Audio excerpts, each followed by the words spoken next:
Hey guys, this is Heather from The Preacher, the Gym Guy, and The Better Half. I'm the better half, but that's still up for debate. It's early. It's 6:15, and I just got done working out at Farrell's. I've got come back home. I've got my cup of coffee, my cup of joe with butter in it. That's what we do in this household. This is one of my favorite times of the day. My workout is done. I've come home. I've got my coffee, and I have the next hour to myself. It's usually quiet, and it's the time of day when I read, I journal, I pray, and it's just me and God right now, and I need it. It's encouraging. It's times when I can cry out to Him. I can tell Him what's bothering me, what's hurting me, what's frustrating me, and it's the time of day when I get refreshed. I soak up His Word if I can. One of my favorite times of day. Workout's done, coffee's in hand, and I'm soaking up Him. So here I am today, and the topic this week is time. I had a professor in college once, and he said, "What's the one thing you can lose and never get back?" And it's time. Time is a big deal. The truth is we're given one life, and the Bible says that God knows the number of our days. He knows when we're going to die. He knows when we're going to be born. He knows when we're going to die. And we've got one life to live, and to some of us, that's motivation. We want to live without having any regrets. And that's what drives us day to day, that we want to make the most of our time, and we don't want to have any regrets. As a mother, as a wife, and so there are times, though, when that motivation isn't there. And that was for me.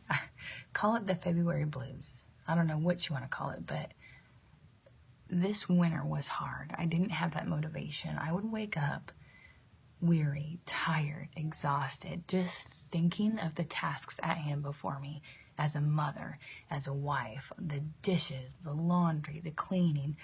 I have 4 young children who need me to feed them, who need help getting ready, need help getting out the door, who need to be at 4 different places sometimes at once. Man, side note, for all you women out there who are mothers in work, I don't know how you do it, or who are mothers in homeschool, props to y'all. I cannot do that. I am a stay-at-home mom, and that's all I do. But it was hard work. I mean, it is hard work. So I found myself this winter just trapped, just stuck, unmotivated, very discouraged, thinking, how can I be a wife, a mother, a friend, a servant at church, and have all these duties, responsibilities, burdens, and still choose joy? And then I've got my own crap I have to deal with, my own sin and junk that I have to face, and yet still live by the Spirit. I was just caught in this tension, and I just felt overwhelmed and burdened. And I was telling my mentor this, and she said, "Heather, give your burdens to Him. He doesn't want you to hold on to these. In fact, Jesus tells us to give Him our burdens and to take His. There's no need for us to hold on to these. There's no need for us to just dwell on all of the things I have to do, and I've got this one day to do them." And so here I was. I had just got done working out. I'm at home. I've got my cup of coffee, and I get on my knees, and I just start crying. I'm like, "Lord, I've got too much to do today. There's so much on my to-do list that I need to accomplish, and I've got nothing in me to do it. And I know that Sherry said to give these burdens to you, but I don't know what that looks like." And honestly, I just heard Him remind me, "Heather, I am trustworthy.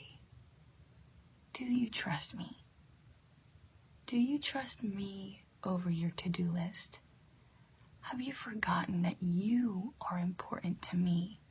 And if something is important for you to do today, it's important for me too. I will remind you. I will give you the strength. I can make you brave and strong enough to accomplish what it is needs to be accomplished today. And so I sat there on my knees and I just held my hands open and I said, God, thank you that you've given me another day to live. Thank you. Thank you for the breath you've given me. Thank you for this day. And in complete submission, I gave it back to him and I said, take this day. Take my burdens. I've got all this stuff that needs to be done. Take these burdens and show me what it is that you would have me do. Show me, Spirit, how I should live out today. Reveal to me. And then I even said, I'm sorry I didn't trust you, God. I'm sorry I trusted my to-do list. I'm sorry I've held on to these burdens. You've asked me not to. You've asked me to trust you. You've asked me to let my burdens go and give them to you. And I've just made this declaration. Okay, today I'm going to choose to trust you over that list. I'm going to choose to trust you that I am important to you. And that you think about me, you have good thoughts for me, you have good plans for me even today. And to trust you with that. And so, I've said this last time, you change the way you think, you'll change the way you live. And so on a daily basis, sometimes we get so caught up in our burdens and we hold on to them. I want to challenge you, let them go, give them to the Lord and take up his burden. His burden is easy, his yoke is light. He's for the tired and the weary. So that today you may live loved. And what I mean by that is that you will live knowing that the God of the universe loves you, that he sent his son Jesus for you, that he thinks good things for you, he has good plans for you, that you would know that you are loved by God. So may you live today as you are loved, live loved, and that you would love well. Especially for you mamas out there, may you love well in the midst of handling all these things that you need to do, and yet you have these precious little ones to take care of. Anyway, yeah, this might be a little word for more moms out there, but may you love well today and live love. Have a good day. Peace out.